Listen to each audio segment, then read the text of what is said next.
आज की कहानी है आत्मसम्मान का मान। एक माँ के लिए उसकी बेटी की शादी बहुत बड़ा अरमान होता है और बेटी की शादी का सपना सबसे ज़्यादा माँ की आंखों में होता है। बस यही अरमान लिए यमुना देवी दुल्हन के वेश में अपनी बेटी की बलाइयाँ लेते नहीं थक रही थीं। आंखों में ना जाने कितने सपने सजाए नई दुल्हन सौम्या ने घर में कदम रखा था। सबके मुंह से एक ही शब्द निकल रहा था, एकदम राम सीता की जोड़ी है, सौम्या और प्रवीण की जोड़ी। पर यह कैसे शब्द थे जो सौम्या के कानों में पड़ रहे थे? क्या कोई भी नई नवेली दुल्हन शादी की पहली रात अपने पति से ऐसे शब्द सुन सकती है? जब उसका पति उससे कहे कि मैं आपको एक पत्नी का अधिकार नहीं दे पाऊंगा, आप इस घर में एक बहू की हैसियत से रहिएगा, लेकिन एक पति के प्यार की उम्मीद मुझसे मत कीजिएगा, मैं नहीं दे पाऊंगा। एक बारगी तो सौम्या के समझ में नहीं आया कि उसकी इस बात का क्या जवाब दे। फिर भी उसने संकोच हटाकर पूछ ही लिया, क्या मैं इसकी वजह जान सकती हूँ? मैं किसी और से प्यार करता हूँ। तो फिर आपने यह शादी ही क्यों की? वह दूसरी जाति की है। विवाह के लिए घर वाले तैयार नहीं थे। प्रवीण के इस जवाब से ऊपर से नीचे तक जल उठी सौम्या। यह क्या बात हुई भला? कितने अरमानों और सपनों के साथ प्रवीण के साथ खुशी खुशी शादी की थी। उसके लिए तो शादी का एक पावन पड़ने की तरह था। उसे बताया गया था कि लड़के को भी वो बहुत पसंद है, तो आज वह अपने पति से यह क्या सुन रही है? उसे तो प्रवीण से सिर्फ एक बार मिलवाया गया था और यही बताया गया था कि प्रवीण और उसके परिवार वालों को सौम्या बहुत पसंद है और इसलिए यह शादी हो रही है। बिना पति के प्रेम के वह कैसे विवाहिता हुई भला? और अगर पति का प्रेम नहीं है तो इस विवाह का क्या औचित्य है? यह सवाल सौम्या के अंतर मन में गूंज रहा था। अब तो सौम्या का मन कर रहा था कि एक पल के लिए भी इस घर में ना रहे। शादी की पहली रात जब किसी पत्नी को कोई पति ऐसा कह दे तो उस पत्नी की क्या हालत होगी, इसका कोई अंदाजा भी नहीं लगा सकता। साथ में एक बात और उसके मन में आ रही थी कि क्या माँ और बाबा को पता है कि प्रवीण किसी और लड़की से प्यार करता है? तब भी उन्होंने मेरी शादी उससे क्यों करवा दिया? नहीं नहीं, शायद बाबा को नहीं पता है। इसका मतलब प्रवीण और उसके माता पिता ने मुझे और मेरे माता पिता को धोखा दिया है। यह सारी बातें सौम्या के मन में थी, लेकिन वह किससे पूछती?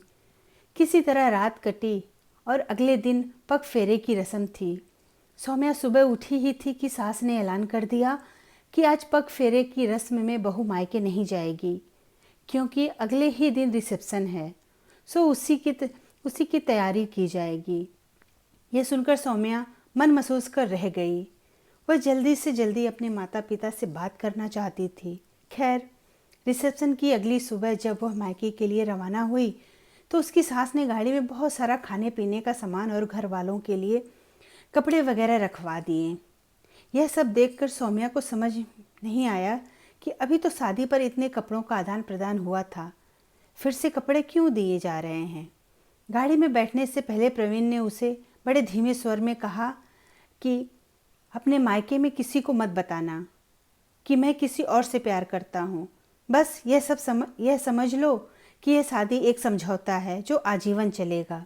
मेरे माता पिता कभी भी मेरी उस लड़की से शादी नहीं करने को नहीं मानेंगे जिससे मैं प्यार करता हूँ। तुम्हें मेरे यहाँ खाने पहनने और की कोई कमी नहीं होगी। तुम जैसे चाहो वैसे रह सकती हो, बस अपना मुंह मत खोलना। सुनकर मजबूर सौम्या अपना मुंह बंद रखने के लिए विवश हो गई और सोचने लगी कि सच शादियाँ मजबूरी में की जाती हैं तो ज़िंदगी कितनी मुश्किल हो जाती है। जो सौम्या छोटी छोटी बातों पर खुश हो जाती थी, मायके में उसका बुझा बुझा चेहरा बहुत कुछ कह रहा था, लेकिन वह बार बार माँ के पूछने पर टाल जाती थी। तो माँ भी क्या करती? आखिर माँ से रहा नहीं गया तो उन्होंने खुलकर ही पूछ लिया। फिर सौम्या ने भी रो रो कर अपने मन की बात माँ के सामने रख दी। जब पूरी बात पता चली तो घर में एकदम सन्नाटा छा गया। फिर माँ बोली, अब तुम्हारी शादी हो गई है तो अब तुम्हें जैसे भी हो उनके साथ ही निभाना होगा। पर सौम्या ने कहा, नहीं, मैं वहाँ नहीं जाऊँगी। जहाँ मुझे प्यार और सम्मान नहीं मिलेगा, मैं वहाँ क्या करूँगी जाकर? उसकी आवाज़ में दृढ़ता के सामने माता पिता ने भी कुछ नहीं कहा। पर बेटा तुम यह मत भूलो कि तुमसे छोटी 2 बहनें हैं। अगर तुम इस तरह से मायके में रह जाओगी तो उन दोनों की शादी भी नहीं होगी।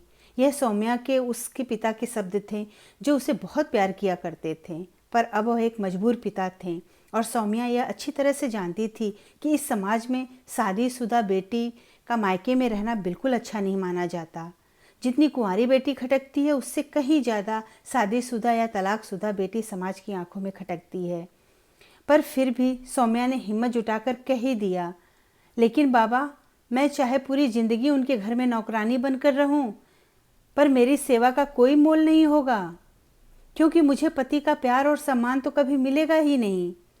आज अगर मैं थोड़ा सा अपने लिए खड़ी होती हूँ तो कल को मेरी एक स्वाभिमान भरी जिंदगी होगी और मेरी दोनों बहनें भी अपनी ज़िंदगी के प्रति, अपने हक के प्रति और अपने अस्तित्व के प्रति सतर्क हो जाएंगी। थोड़े से विरोध के बाद सौम्या के माता पिता उसकी बात मान गए थे और सौम्या ने अपने जीवन का संकल्प निश्चय कर लिया था कि वह अपने पैरों पर खड़ी होगी और अपनी ज़िंदगी का रिमोट अपने हाथ में रखेगी। सबसे पहले तो वह आत्मनिर्भर होकर अपना मुकाम हासिल किया और इस क्रम में अपनी दोनों छोटी बहनों को भी आत्मनिर्भर बनाने में सहायता की। सौम्या के जीने की वजह बदल चुकी थी। वह अब अपने कैरियर बनाने की तैयारी कर रही थी ताकि वह प्रवीण को तलाक देकर अपनी नई ज़िंदगी शुरू कर सके। प्रवीण और उसके घर परिवार वालों ने बहुत कोशिश की कि सौम्या उनकी बात मान ले, लेकिन सौम्या अपने जीवन का लक्ष्य निश्चित कर लिया था और उसे अब पता था कि आगे उसे क्या करना है। ऐसा कई बार होता है कि जीवन में एक पल ऐसा भी आता है जब हमें सिर्फ अपने लिए निर्णय लेना होता है और उस निर्णय पर हमारा भविष्य निर्भर करता है। समय रहते सौम्या ने अपने लिए स्टैंड लिया, जिसकी वजह से उसका भविष्य तो संवर ही गया, साथ में उसकी दोनों बहनों को भी जीवन जीने का अंदाज पता चल गया और अपने अस्तित्व को स्थापित करना कितना ज़रूरी है यह भी पता चल गया। शुरू में जो लोग का सौम्या को एक तलाकशुदा समझकर, अकेली औरत समझकर कमतर समझने लगे थे, आज उसे एक सफल नौकरी पेशा के साथ एक कुशल गृहिणी के रूप में देखकर अपनी बहू बेटियों को उसका उदाहरण देने लगे थे। सौम्या का अपना आत्मविश्वास और उसका साहस था जो वह समाज की गलत सोच और मान्यताओं से टकराई और खुद को विचलित नहीं करके अपना हक लिया और अपने अस्तित्व को स्थापित करने के लिए पुरजोर कोशिश की। तभी आज उसका नाम एक उदाहरण बन चुका था। हमारी कोशिशों में दम होना चाहिए। सफलता तो मिलकर रहती है, चाहे जीवन के किसी क्षेत्र में सफलता पानी हो। लगातार कोशिश, साहस और हिम्मत अगर हो तो वह दिन दूर नहीं जब सफलता का हर तमगा हमारे सिर पर होगा। धन्यवाद दोस्तों। मेरी कहानी अच्छी लगी तो प्लीज़ सब्सक्राइब ज़रूर करिएगा।